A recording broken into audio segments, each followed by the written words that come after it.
Hi of you, I am Pankaj and welcome to your channel all Guruji. आज की हमारी video है ज्योग्राफी की, चैप्टर नंबर 8 मैन्युफैक्चरिंग इंडस्ट्री। और बुक है आपकी इंडिया वाली, Indian people in economic, and video number is first. So guys let's start the video. First topic है व्हाट इज मैन्युफैक्चरिंग। जैसे कि चैप्टर का नाम है मैन्युफैक्चरिंग इंडस्ट्रीज, तो हमें पता होना चाहिए कि मैन्युफैक्चरिंग का क्या मतलब होता है और इंडस्ट्रीज का क्या मतलब होता है। तो फर्स्ट देख लेते हैं व्हाट इज मैन्युफैक्चरिंग।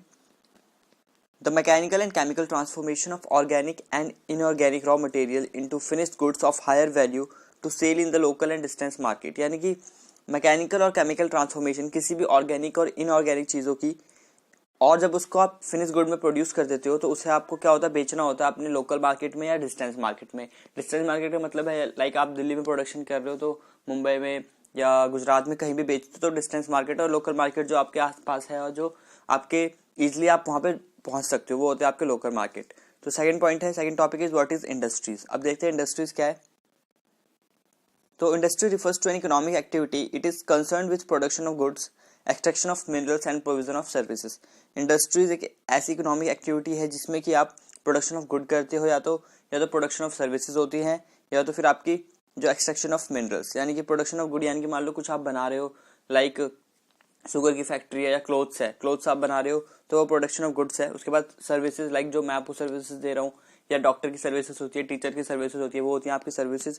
उसके बाद आती है आपकी एक्सट्रैक्शन ऑफ मिनरल्स। तो मिनरल्स का मतलब होता है वही आपकी ऑयल्स, कोल्स और जो भी आपके मिनरल्स हैं उन्हें निकालना। तो जो बड़ी बड़ी कंपनी उन्हें एक्सट्रैक्शन का काम करती है उनके मिनरल्स का, तो वो सारी चीजें आपकी किस में आती है, इंडस्ट्रीज में। सो नेक्स्ट पॉइंट है वो है डी, लेबर। देखते हैं इसमें, industries require skill labour. In India labour is quite mobile and is available in large number due to large population.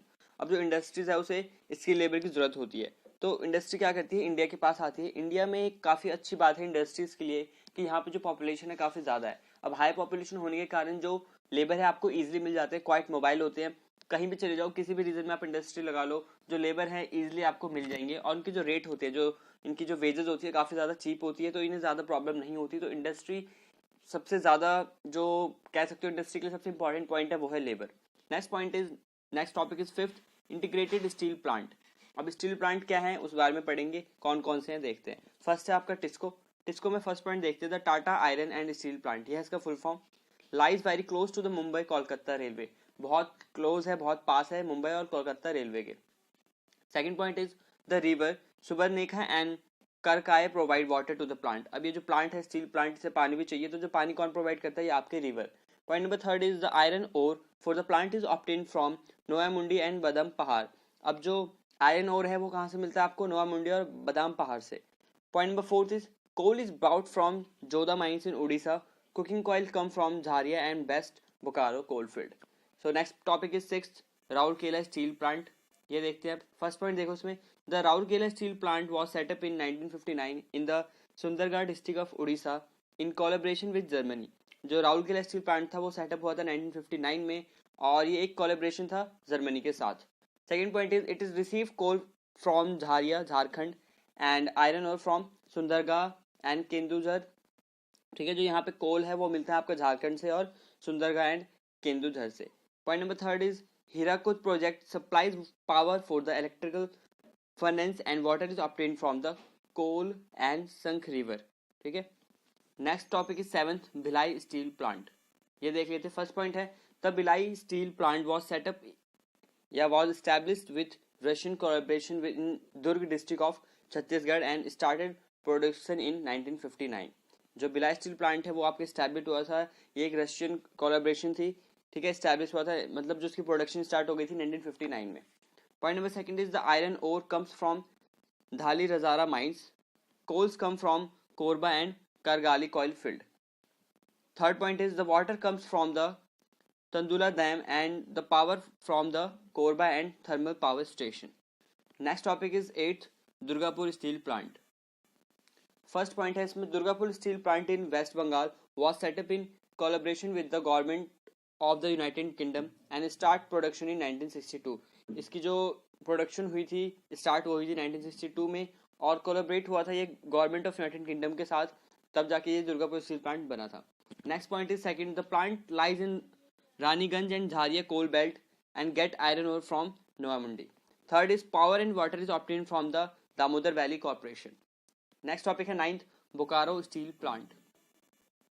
First देखो, the steel plant was set up in 1964 at Bokaro with Russian collaboration. Second is it receive iron ore from the Rourkela region and coal from wagon. Third is water and hydel power is supplied from the Damodar valley corporation. ठीक है, I hope guys इतना आपको clear हो गया. Next topic देखते हैं 10th, what is liberalisation. उसके बाद है आपका व्हाट इज प्राइवेटाइजेशन. उसके बाद है व्हाट इज ग्लोबलाइजेशन. अब गाइस ये समझने से पहले आप ये समझो कि जो लिबरलाइजेशन है, प्राइवेटाइजेशन है, ग्लोबलाइजेशन, जिसे हम कहते हैं LPG या LGP, LPG कहते हैं इसे, LPG सॉरी LGP, हाँ LGP कहते हैं, शॉर्ट फॉर्म जो आप अपने बुक में देख सकते हो. तो इसका मतलब क्या है, और इसके पहले ये जो पॉलिसी आई लिबरलाइजेशन, प्राइवेटाइजेशन, ग्लोबलाइजेशन, ये पॉलिसी आई थी आपकी. तो इस पॉलिसी से पहले जो इंडिया थी, इंडिया इकोनॉमी थी, किस तरीके से काम होता था, क्या होता था, इस पॉलिसी से आने के पहले की बात कर रहा हूँ. तो पहले की बात हम थोड़ी समझ लेते हैं. जो पहले था, सबसे मेन प्रॉब्लम होती थी किसी भी इंडस्ट्री के लिए, आप चाहे कुछ भी काम करो. मान लो कि आप एक राशन की दुकान खोलते हो सिंपल सी, तो उसके लिए भी आपको एक लाइसेंस चाहिए होता था. तो वो लाइसेंस का जो प्रोसेस था उसे लाना, वो काफ़ी ज़्यादा बहुत इरिटेटिंग प्रोसेस होता था.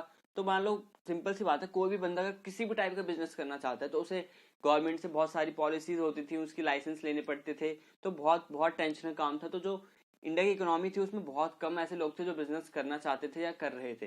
तो इससे क्या होता है कि इंडिया की जो इकोनॉमी है दिन पे दिन नीचे होती जा रही थी और बहुत ज़्यादा क्रिटिकल सिचुएशन क्रिएट हो रही थी. तो इंडिया ने क्या करा, इंडिया की गवर्नमेंट जो थी उसने सोचा आप कुछ तो करना पड़ेगा. तो 1991 में आई थिंक या 1961 में देख लो आप गाइज, तो वहां पे उन्होंने स्टार्ट करा, एक पॉलिसी आई नई जिसका नाम है लिबरलाइजेशन, प्राइवेटाइजेशन, ग्लोबलाइजेशन. अब इससे हुआ क्या, इससे बहुत ज़्यादा फायदा हुआ. क्योंकि पहली बात लिबरलाइजेशन का आप देखते हैं, डेफिनेशन देख लेते हैं पहले सबकी, उसके बाद बताऊंगा इससे क्या क्या फायदा हुआ है. सो फर्स्ट देखो 10th, व्हाट इज लिबरलाइजेशन. तो liberalisation means elimination of state control over economic activities, enterprises in decision making and removal of government interference. सबसे अच्छा फायदा उसका लिबरलाइजेशन का ये हुआ कि जो स्टेट गवर्नमेंट थी वो अलग और सेंट्रल गवर्नमेंट अलग, दोनों की अलग अलग पॉलिसीज थी. तो काफी ज्यादा प्रॉब्लम होती थी बिजनेसमैनों को या किसी भी इंसान को नॉर्मल बिजनेस करने में.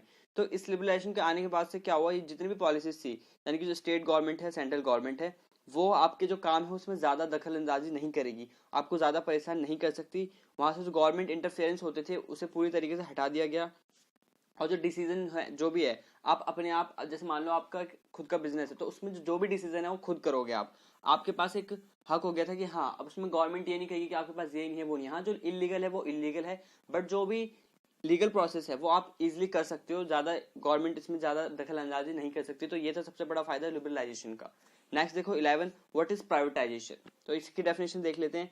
Privatization is the transfer of control of ownership of economic resources from the public sector to the private sector.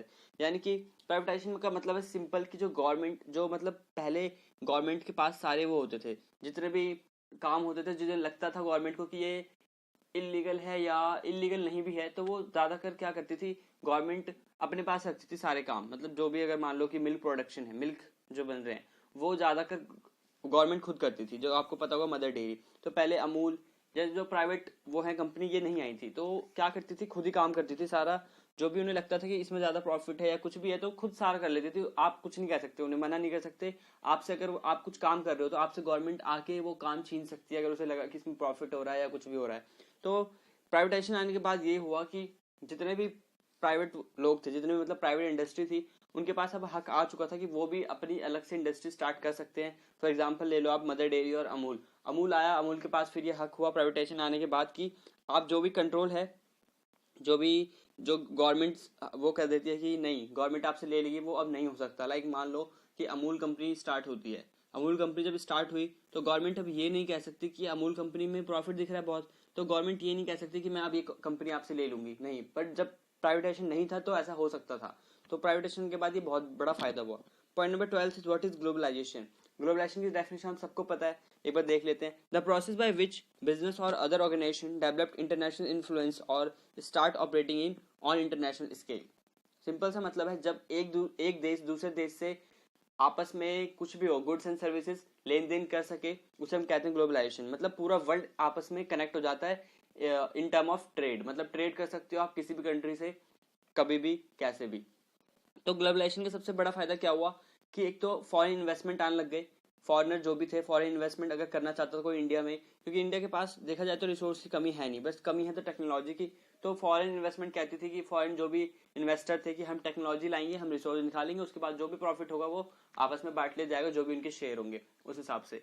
तो ग्लोबलाइजेशन का सबसे बड़ा फायदा यही हुआ कि अब आप किसी से भी पूरे कंट्री में, पूरे वर्ल्ड में कहीं भी ट्रेड कर सकते हो। आपकी कंपनी है, आपको लग रहा है कि हाँ मेरी कंपनी बहुत अच्छा करेगी, आप किसी भी कंट्री में अपनी जो भी है, उसके बाद आप फ्रेंचाइजी लेके अपनी जो भी प्रोसेस होता है उसे करके आप अपना ब्रांड कहीं भी ले जा सकते हो। तो ये सबसे बड़ा फायदा हुआ ग्लोबलाइजेशन का। इससे हुआ कि आप ये जो भी प्रोसेस आए, जितने भी लिबरलाइजेशन, प्राइवेटाइजेशन, ग्लोबलाइजेशन, जब ये आया तो उसके बाद इंडिया की जो इकोनॉमी है काफी ज्यादा अच्छे से इंक्रीज होने लग गई, क्योंकि काफी इंपॉर्टेंट था। ये जो पहले सिचुएशन थी काफी क्रिटिकल हो रही थी, तो उसके बाद जो गवर्नमेंट थी वो लाई आपकी एलपीजी कह लो या एलजीपी लाई, उसके बाद जो कंडीशन है इंडिया की काफी अच्छी हो गई। और बस गाइज यही था इस चैप्टर में। सो आई होप आपको वीडियो अच्छी लगी हो। सो अगर आपको वीडियो अच्छी लगी हो प्लीज लाइक कर देना, अगर, क्योंकि मुझे पता चलेगा कि हाँ वीडियो अच्छी है या नहीं, आपको समझ आई कि नहीं। And till have a nice day.